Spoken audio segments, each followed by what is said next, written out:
Okay, where do we leave off here? A brief recap since we got to turn on recording. Okay, so now we've come to the grand finale of the show. That's of course is the COVID-19 analysis for the U.S. By the way, if you're one of those YouTube followers who watched this video yesterday, I'd really appreciate it if you click on that like button today. That's all I'm asking. One favor: click on the like button if you watch the video today. Okay. Now, I mean, it's something which probably isn't getting any press attention. Okay. And that is, we know for a fact. Remember in Ohio when we said that the deaths were undercounted by close to 4,000 in the fourth quarter 2020. You know what that means? That also means that at the national level, the uh, the deaths because those missing deaths roll up to the national level. So this means that the U.S. numbers were undercounted in the fourth quarter by a minimum of say 3,500 to 4,000 because of Ohio. It also means that we know that for a fact that for the first quarter of 2020, 2021, COVID-19 deaths were overcounted by close to 3,500 to 4,000. Okay? Okay. So anyway, see, this is the point. It's not just about the state of Ohio, and it's not just about Israel. It's not about Brazil. It's about the nations as a whole. Okay? And to sit there and deliberately undercount, well, I can't say deliberately, but deliberately not correct. But you know what? The governor's office made a deliberate decision, okay, a deliberate decision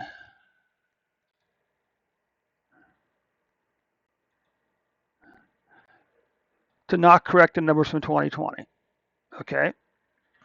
So you wonder sometimes, how can we really trust the numbers? You know, the good news about people is we're not really good at being random. So chances are, you know, if they shaved the numbers or whatever, if they miscounted the numbers, well, it was a very consistent pattern. So even though the actual totals may not be correct, I still believe that the overall trend of the data is still correct. Okay, if the data shows that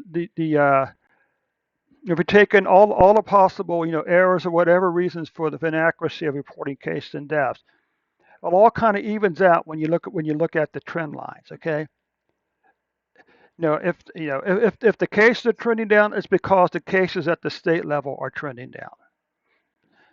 There may not be 100% accuracy at the states, but the numbers are still declining. Okay, so I hope that makes a little sense there. Because but anyway,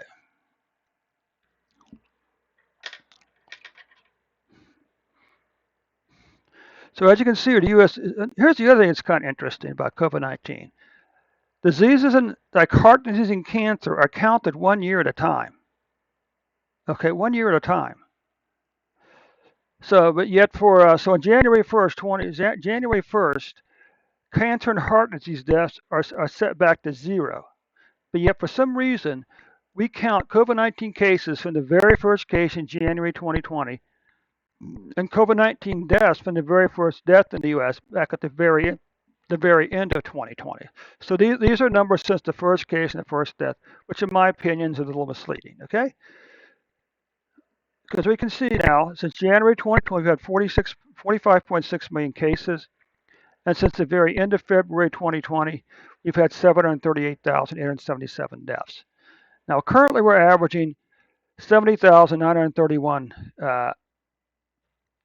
cases per day, which projects out to 25.8 million more cases by this time next year. Okay, we're currently averaging 1,219 deaths per day.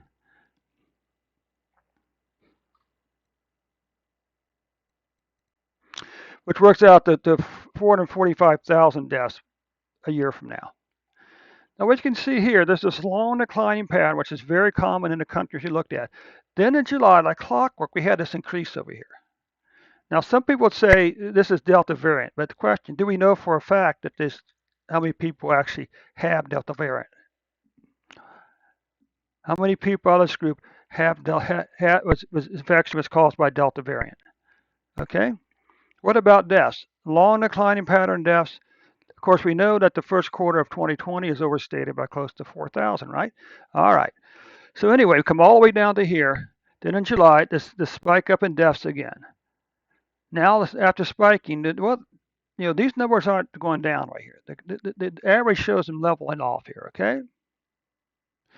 What you can see here, you can see that our 2021 cases have already passed 2020 cases. We just looked at the numbers. We did have a long declining pattern down into here, then a spike over here before falling back down again, okay? What about deaths? We can see that our deaths,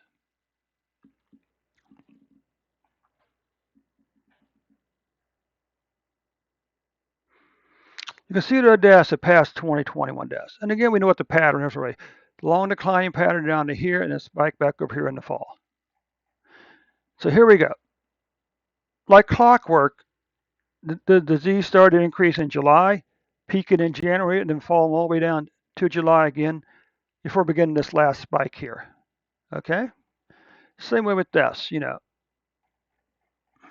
This is cases by quarter. You can see that the third quarter of 2020 is the third quarter of 2021 was a quarter with the third most cases so far. And also the deaths for the third quarter of 2021 was the third most quarter for deaths so far. Now, we can kind of zoom in and take a look a little closer at the numbers here for the U.S. Okay, so what you saw over here is on October 8th, our deaths, our daily cases spiked at 303,008, falling in a long falling declining pattern down to July. Then we saw another speed bump here as we came up to here, peaking at 227,028 cases. And again, falling all the way back down to 61,863 cases by October the 26th. And a daily average cases of 73,057. Now, what about deaths? Well, what's kind of interesting is there was a little dip right there. It's kind of anyway. You can see so our deaths spiked on October the 20th or January 20th at 4,441 deaths for a single day, before falling all the way down to here on July 17th. We had 67 deaths per day, and then climbing back up on September the 16th to 3,458 deaths for a single day. And then again falling back down on October the 26th to 1,535 deaths per day, with an average of 1,421 deaths per day, okay? Cases, no real surprise here. The long declining pattern here, little bump there, long declining pattern. Then we had this big steep increase up to here, over 100,000 cases for this particular week here, before beginning to decline all the way down again. Same pattern here, okay?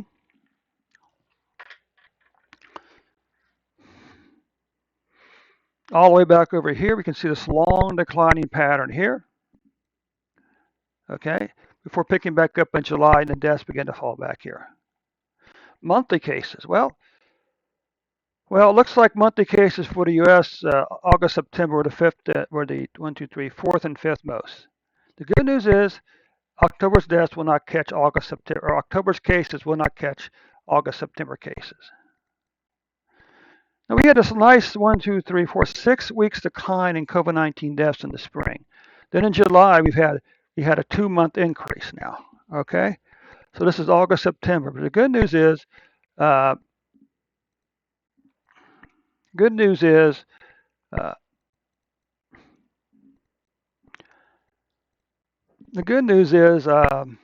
I can't think.